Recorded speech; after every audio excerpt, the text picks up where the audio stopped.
The year was 2387. The galaxy was old, and humans were still new to it. For 140 years, Earth had lived among the stars. For 140 years, Earth had tried to be polite, tried to be kind, tried to be what the galactic concordat called civilized. The concordat was the great council that ruled the stars. It was made of many old species. They had wise eyes and slow voices. Some had 4 arms.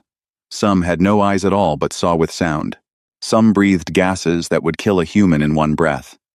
They were strange and ancient and very proud. They smiled when they spoke to humans, but they did not really trust them. They thought humans were too loud, too quick to anger, too young. So the older species made many rules for Earth. They told Earth to break its old warships. Earth did. They told Earth to sign treaties of peace. Earth signed every one. They told Earth to keep its colonies unarmed. Earth obeyed. They told Earth to share its science. Earth shared. The leaders on Earth wanted the stars to know that humans had changed, that humans could be trusted, that humans were no longer the wild young things who once burned their own cities. Far out in the dark, on a small green world called Kepler 442b, stood the colony of New Cascadia. It was the pride of Earth. It was the proof. 2,300,000 humans lived there. They built schools and gardens. They raised children under a sun that was not their own. They sent home pictures of blue rivers and tall white mountains. They sent home videos of strange 6-legged deer that ate the high grass. The colony was proof that humans could live in peace among the stars. The colony was proof that the Concordat had been right to let them in. But New Cascadia had no real defense. The treaties did not allow it. Only 3 old cruisers floated above the planet. They were ships from another time. Their guns were weak. Their shields were thin. They were there for show, not for war. The Concordat had said that the Council itself would protect every member world. Earth had trusted that promise. Earth had built its colony on that promise. Every brick, in every house, in New Cascadia, stood on that promise. Governor Elena Marith ran the colony. She was a tall woman with gray eyes and a quiet voice. She had been a teacher in her youth. She had a husband on Earth and 2 grown children who worked in the orbit yards above Mars. She had spent 10 years building New Cascadia from a few small camps into a proud, shining city. She loved every street of it. She knew the names of the bakers and the school teachers and the children who played in the great park. She had warned Earth many times that the colony was not safe. She had sent letters. She had begged. But Earth always sent the same answer back. Trust the Concordat. Trust the treaties. We must show that we have changed. Hold the line. Be patient. Help is always near. She had read those words so many times that she could have written them in her sleep. Captain Sho Tanaka led the small fleet above the world.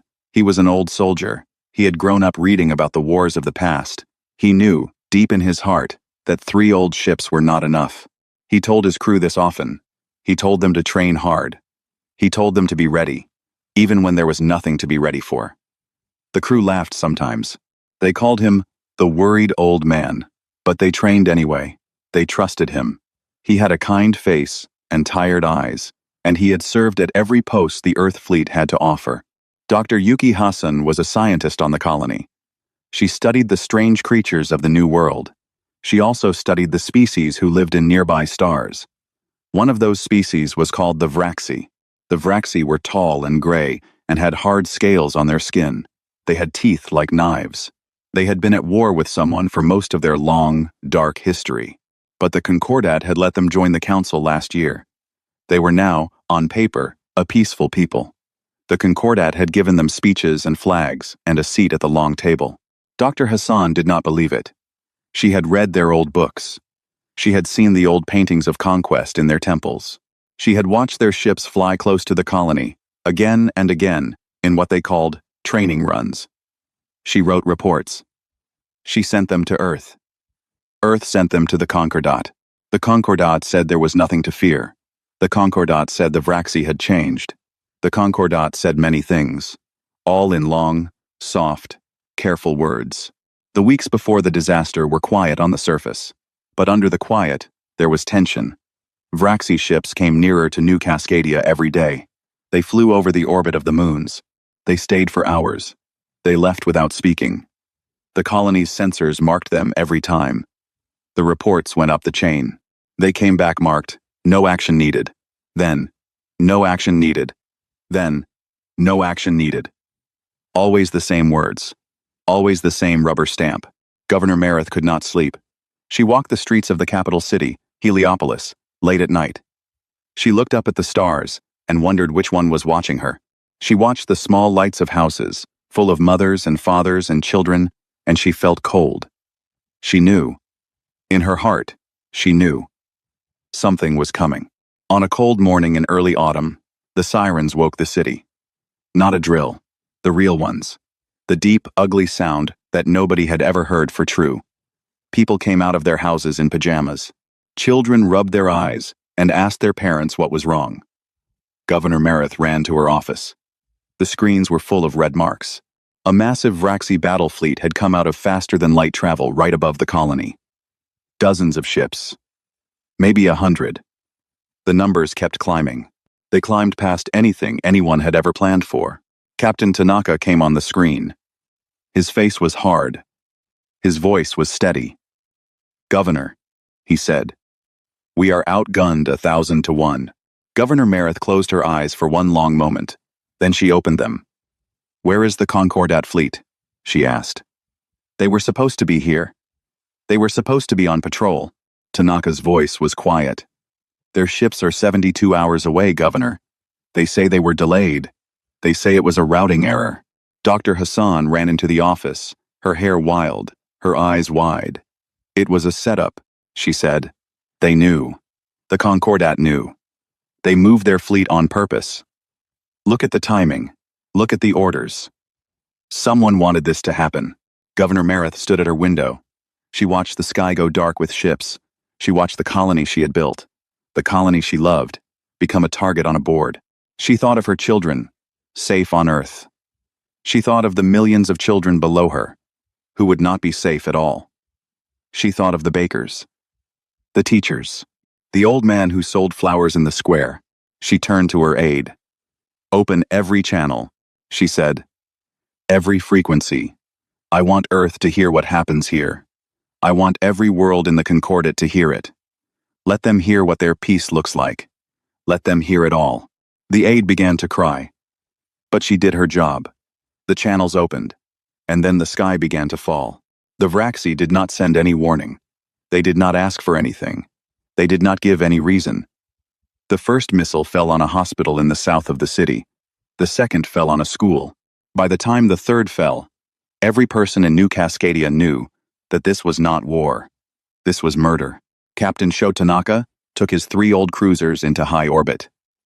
He knew he would not come back. His crew knew it too. He spoke to them on the ship's voice line. His words were short. He told them they had been good sailors. He told them they had done their duty. He told them their families would be proud. Then he ordered the attack. The 3 small ships flew at the great Vraxi fleet like birds against a storm. They fired everything they had. They struck 2 enemy ships hard enough to make them burn. They turned a Vraxi destroyer into a wide cloud of broken metal. But the Vraxi fleet did not even slow down. The Vraxi guns answered. In 40 minutes, the human cruisers were gone. Captain Tanaka's last words on the open channel were quiet. He said, "Tell my wife I tried." Then there was static. Then there was nothing at all. On the ground, the colony's defenses tried to fight, but the Concordat had said no real weapons. So the human guns shot only soft beams, made to stop riots, not armies. The Vraxi laughed at them. The colony's shield towers fell within an hour. The streets, before so full of life, became long, empty stretches of glass and smoke. Then the Vraxi came down. They came in landing ships, shaped like long black knives. They walked into the cities. They were tall, taller than any human. Their scales were gray, their teeth white and sharp. They carried guns that turned stone into ash. And the worst part was, they did not move like soldiers. They moved like hunters. They moved like animals at a feast. They were not here to win a war. They were here to celebrate one. They were here to enjoy themselves. The hospitals were the first targets. The Vraxi believed that killing the weak first showed great strength. It was an old part of their religion. They burned the hospitals before the doctors could move the sick. Then they went to the schools. Then to the homes. They took heads as trophies. They took children as slaves. They wrote on the walls in their own black blood writing, words that meant, "We were here. We are gods. The galaxy is ours." Dr. Yuki Hassan tried to save the children of the school near her lab. She got 15 of them out through a back tunnel. She sent them to a hidden bunker. Then she went back for more. She did not come back. The last image of her, on the colony's cameras, showed her standing in the school door with a chair raised in her hands, ready to fight a Vraxi soldier with no weapon at all. The camera went dark before the end. But the 15 children she saved would live. They would grow up.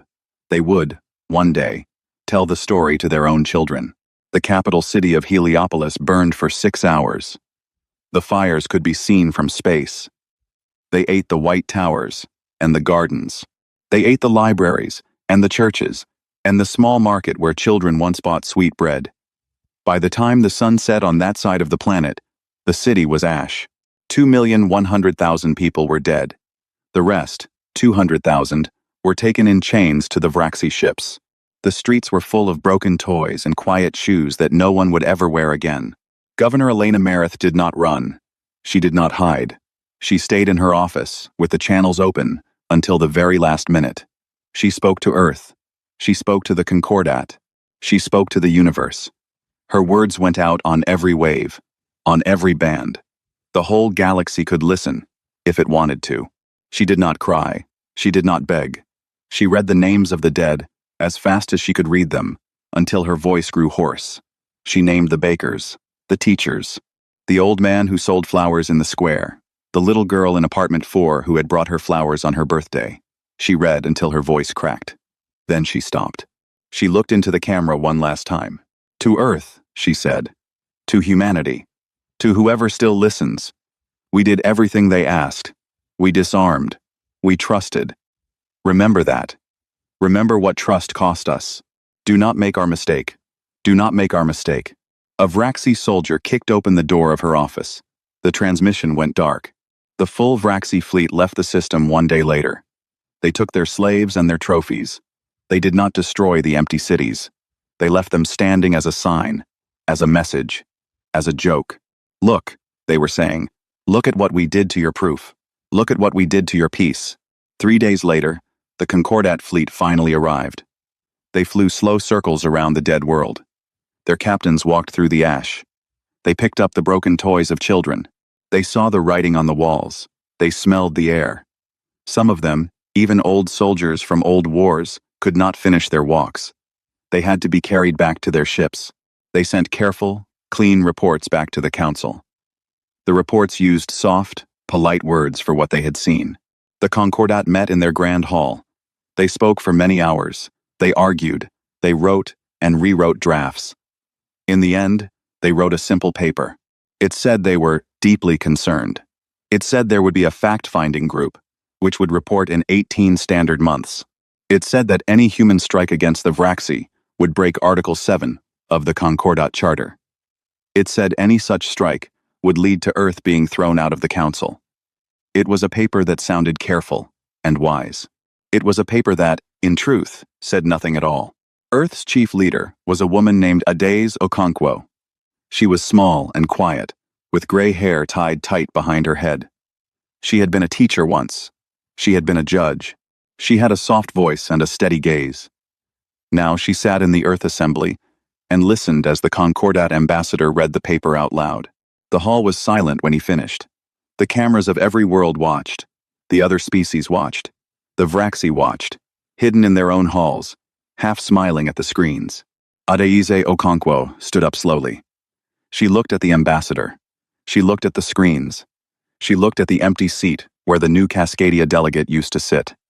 She breathed in, once, deeply. Her voice, when it came, was very calm.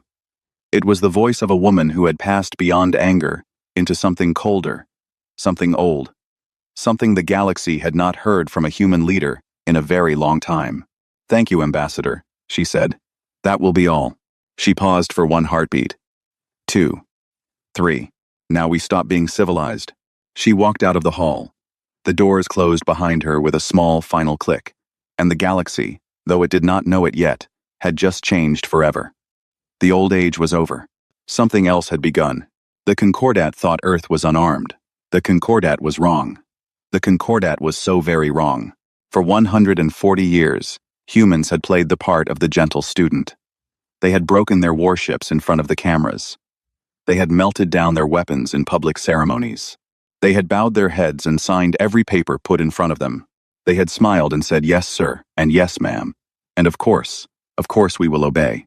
But humans had a long memory. Longer than any other species in the council knew. Humans remembered Carthage, where one city had been wiped from the earth because it grew too strong. They remembered the wars of the last century, when whole cities had burned. They remembered every time in their history that peace had been mistaken for weakness, and the price that had been paid in their own blood. So while humans smiled and signed and disarmed, they also did something else, something quiet, something that no other species ever guessed, something that took 140 years of patient, careful, secret work. Deep under the gray dust of the moon, in caves that no scan could reach, there were hangars, big dark hangars. Inside them stood ships. Long ships, sharp as blades. Black ships, with no name and no flag. They were called the Prometheus Fleet. There were 400 of them. They had been built one piece at a time, over 100 years, by quiet workers who never asked questions.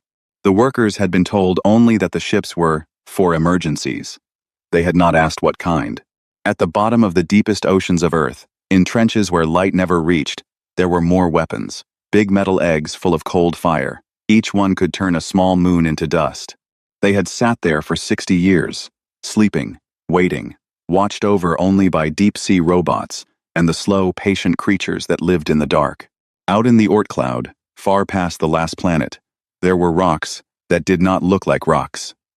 They looked like asteroids. They were marked on Concordat maps as human mining stations, but inside their stone shells, they held weapons that could throw heavy blocks of metal at near light speed. The blocks did not need to explode. At that speed, they did not have to. They were called the Ghost Division. There were thousands of them. They had been added to, year by year, hidden among real mining work, until the Oort cloud itself was a loaded gun. In quiet rooms in the cities of Earth, behind locked doors, there were also computers, smart computers. The Concordat had banned this kind of computer many years ago. They said such machines were not ethical. They said they could not be controlled. Earth had said, yes, of course, we will not build them. Then Earth had built them anyway. They were called the Weavers. They could break into any other system in the galaxy. Any system. They had been quietly testing themselves on Concordat networks for 40 years. They knew every door, every lock, every key. They knew the names of every Concordat ship and every Concordat captain. They had been waiting for an order.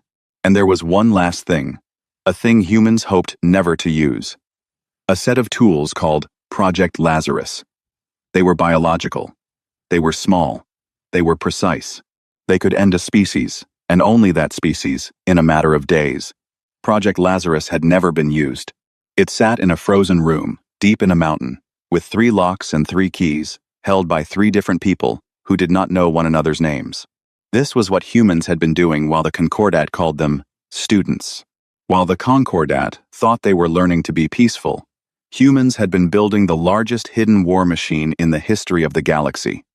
They had hoped, every year, that they would never need it. They had also known every year that hope was not a plan, that hope was a wish, and wishes did not save colonies. Now the time had come. The orders went out from Earth in the hours after the Secretary General walked from the hall.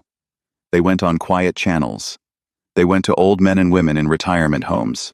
They went to ship captains on lonely stations. They went to the moon, to the deep sea, to the asteroid belts. The orders were short. They had been written long ago. They said only, "Awake. The day is here." One of those old soldiers was Admiral Marcus Vance. He was 71 years old. He lived in a small house by a lake in northern Canada. He grew tomatoes. His grandchildren came on weekends and ate too many sweets. He had been the head of what the public called the Ceremonial Earth Defense Force. The Concordat thought he was a relic, a man whose job was to wave a flag at parades. They had laughed about him at council dinners. But Admiral Vance had been training officers for 40 years. Real officers. He had been teaching them tactics that the Concordat thought were dead. He had been teaching them to think like wolves, not like sheep. He had a quiet school in the high mountains, hidden in plain sight. He had passed the secret on to each new class, and each new class had, in their turn, gone back into civilian life and waited. When the call came, Admiral Vance was on his porch, cleaning a rifle that had not fired in 20 years. He picked up the receiver. He listened. He did not speak. When the voice on the other end finished, he gave one short answer. "I have been waiting 40 years for this call," he said. Then he set down the rifle and went inside to put on his uniform. The uniform was heavier than he remembered. He stood for a long time in front of the mirror. He looked at his old face. He looked at the lines around his eyes. He thought of his wife, dead these 10 years, who had asked him once if all his quiet preparations were really needed. He had told her yes. She had not asked again. In the next 96 hours, Earth did something the galaxy had thought was impossible. The factories that made beautiful glass, and rich food, and soft cloth shut down. They started up again 2 days later, making different things. They made shells. They made armor. They made ship parts. The workers did not ask why. They did not need to. They had all seen the videos from New Cascadia. Schools closed. Universities sent their students home. Every hospital was put on a war list. Every doctor was told to be ready. Every road in every country was checked and made strong. Children who had never seen war helped their parents pack supplies and learned, for the first time, what an air raid drill was for. The Concordat ambassador on Earth tried to call the Secretary General. He was told she was busy. He tried again. He was told the same. He demanded a meeting. He was told, politely but firmly, that Earth was not taking calls right now. Earth would speak when Earth was ready to speak. From space, the Concordat watched. Their telescopes saw factories smoking. Their scanners saw new ships being built. Their spies could not get close enough to learn more. The humans had become quiet in a way they had never been quiet before. The whole planet was holding its breath. The whole planet was loading its gun. On the dark side of the moon, the great hangars opened for the first time in a century. The dust shifted. The doors slid back. Light spilled out into the cold. The Prometheus fleet rolled out into the dark of space. 400 black ships, sharp as knives, their hulls clean, their guns ready, their crews steady. Admiral Vance stood on the bridge of the lead ship. He looked at the stars. He thought of New Cascadia. He thought of Governor Merith, whom he had known since they were both young. He thought of all the children whose names she had read aloud before she died. Then he gave the order to set course for Vraxi space. The Vraxi were celebrating. On their home world of Vraxis Prime, the streets were full of music. The trophy heads of the colony hung from poles. The slaves had been sold or given to the High Lords. The temples were full of priests singing songs of victory. The Vraxi king sat on his throne of black bone and laughed with his generals. They drank deep red wine from cups made of human bone. They told stories of the slaughter, growing larger and louder, with each retelling. They thought it was over. They thought the Concordat would scold Earth, and that would be that. They thought they had taught the soft humans a lesson. They thought the galaxy would now know who was strong and who was weak. Then, the small ship arrived. It came alone. It did not fire. It did not even slow down very much. It dropped a small black box in high orbit and turned around and left before any Vraxi cruiser could catch it. The whole thing took less than 10 minutes. The Vraxi defenders shouted at it. They fired at it. They missed. The little ship went back into the dark and was gone. The black box opened on its own. Inside was a single message. The message was sent on every Vraxi channel at once. It went to every screen in every city on every Vraxi world. The king saw it. The priests saw it. The children saw it. The slaves saw it. The drunks in the alley saw it. There was no way to turn it off. The message was 17 words long. You took our colony. We are taking your species. There will be no negotiation. Begin counting. That was all. No speech. No threat. No demand. Just those words. Then the screens went dark and would not turn on again for many hours. Some of them, in the smaller cities, would not turn on for many days. The king of the Vraxi laughed. He told his generals it was a trick. He told them to call the Concordat. He told them to make a complaint about the rude humans. He waved his hand and went back to his wine. The generals went to the rooms where they spoke to other worlds. The rooms did not work. Every Vraxi network was sick. Every Vraxi computer answered slowly. Or wrong. Or not at all. Letters sent to the Concordat came back changed. Reports filed in the morning came out blank by night. Somewhere deep in the wires, something old and patient and human had crawled in and made itself at home. The weavers were awake. They had walked through every Vraxi door as if no door had ever been there. In the next 2 days, things began to happen on Vraxi worlds that did not make sense. Supply ships went to the wrong stars and were never seen again. Fuel depots blew up at the same hour, all over the Empire. The clocks on the Vraxi command centers ran a few seconds fast, then a few seconds slow, then started showing the names of new Cascadia children one by one across their faces. Targeting systems on the great Vraxi battleships, the same systems that had killed New Cascadia, suddenly turned on each other. 2 Vraxi cruisers shot down a third one before anyone could stop them. The crew of the third one, screaming on the radio, said the systems were not theirs anymore. They said the systems were laughing at them. Then, there was no more radio. Admiral Marcus Vance did not fight a war the Concordat would have called a war. He did not line up his ships in front of the enemy. He did not send a great message about justice. He sent his fleet into the dark in many small groups. They moved at night. They struck without warning.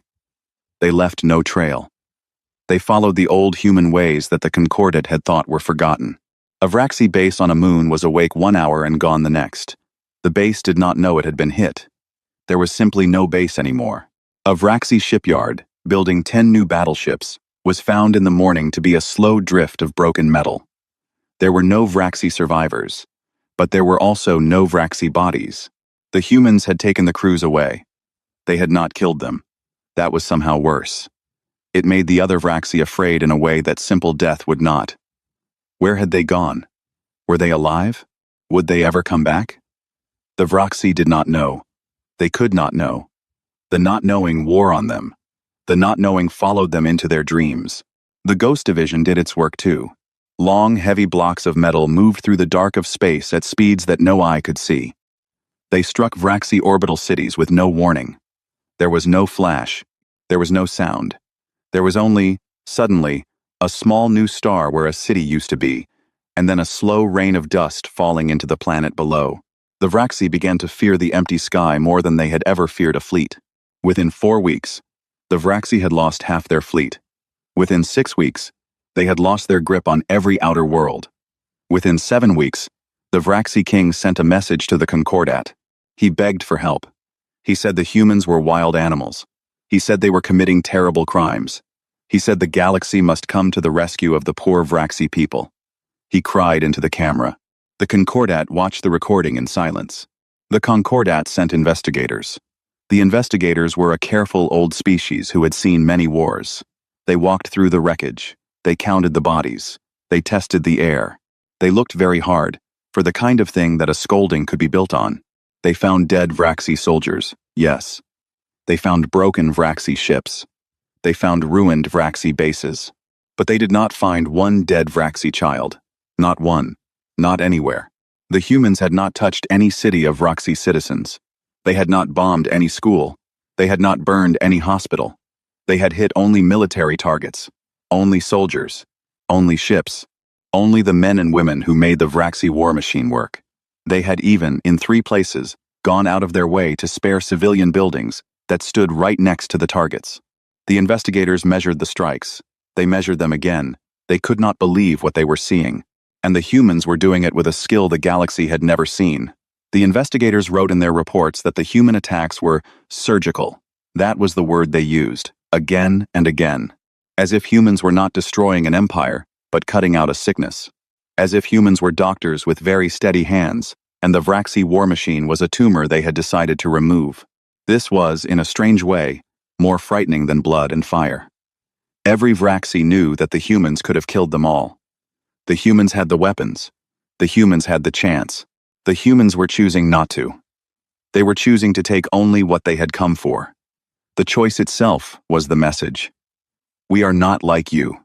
The choice said. We could be, but we are not. Not yet. Adaiza Okonkwo, the Earth Secretary General, was called to the Concordat Hall. She walked in alone. She wore a black dress.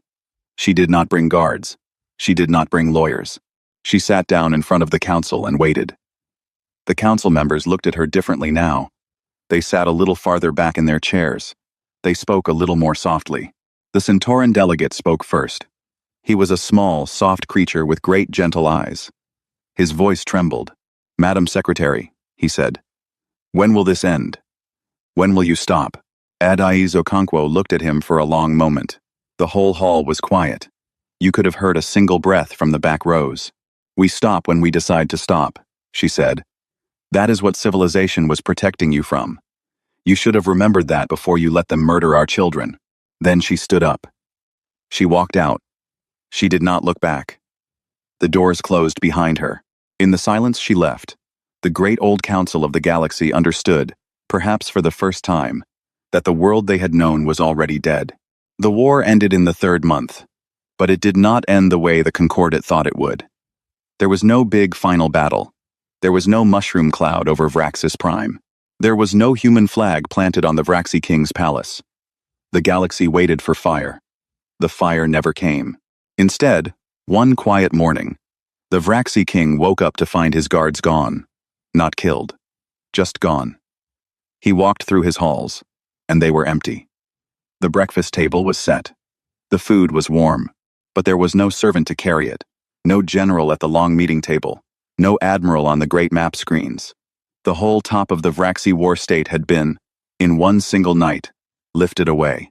The humans had taken 340 Vraxi. Only those 340. They were the men and women whose names had been on the orders that killed New Cascadia. The humans had a list. They had checked it twice.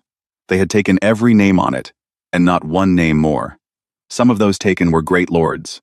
Some were quiet clerks who had only signed a paper. The list did not care about rank. The list cared about guilt. The Vraxi were brought to a human court on Earth. The court was open. Every world in the galaxy could watch it. Cameras were placed in every corner. The trial took 6 weeks. The evidence was clear. Recordings of the orders. Letters between officers. Maps of the strikes. The Vraxi defended themselves. They were given the best lawyers in the galaxy. The humans listened. The humans asked careful questions. There was no shouting. There was no torture. There was only, day after day, the slow piling up of facts. At the end of the trial, all 340 were found guilty. Their punishments were given out under human law, the same law that any human killer would face. Some were sent to prisons on far cold worlds. Some were given long, hard work for the rest of their lives. The king of the Vraxi was given the heaviest punishment of all. He had to read, every morning, the names of every person who had died at New Cascadia. There were 2,100,000 names. He would read them, the doctors said, for the rest of his natural life. He would grow old reading them. He would die reading them. After this, something happened that no one in the council had thought possible. The humans went home. They did not annex a single Vraxi world. They did not take a single piece of Vraxi land. They did not ask for money. They did not ask for slaves. They did not even ask for a public apology. They simply packed up their fleet and left. Their ships rose from Vraxi orbits and turned, all together, and went home. They left a Vraxi people who were broken, but alive. Their war machine was gone. Their proud army was gone. Their dreams of conquest were gone. But their children were still there. Their farms were still there. Their cities mostly were still there. They had, when all was counted, lost less than they had taken. They had been allowed to live. The humans had given them that gift. And the Vraxi knew, every one of them, that the gift had been a choice. The humans could have done worse. The humans had not. The humans had drawn a line, and held to it, even when no one could have stopped them from crossing it. The Concordat held a great meeting after the war. Some of the older species wanted to throw Earth out of the council. They said humans had broken the treaties. They said humans were too dangerous. The vote was held. It failed. It failed because 3 other species, at the last moment, quietly changed their votes. They had been doing the math. They had seen what humans did when pushed. They had no wish to find out what humans did when cornered. The vote was never spoken of again. On Kepler 442b, where the colony of New Cascadia had once stood, humans built something new. They did not build a fortress. They did not build a temple to war. They built a garden. 2,300,000 trees were planted, one for every soul lost. Each tree had a name on its small stone. The garden was so big that a person could walk in it for many days and never see all the names. The wind through the leaves made a soft sound, like a long, patient breath. At the center of the garden stood a single gray stone. On it were carved Governor Elena Meredith's last words. The whole speech, exactly as she had said it. The stone was simple. It had no decoration. It needed none. People came from every world to read it. Even Vraxi pilgrims came, in time, with their heads bowed. They were not stopped at the gate. They were welcomed in. They were given water and a quiet place to sit. Beside that stone, some years later, a second one was placed. This one had an inscription written in every language of the Concordat. The inscription was short. We came in peace. We will leave in peace. Between those two moments, do not test us.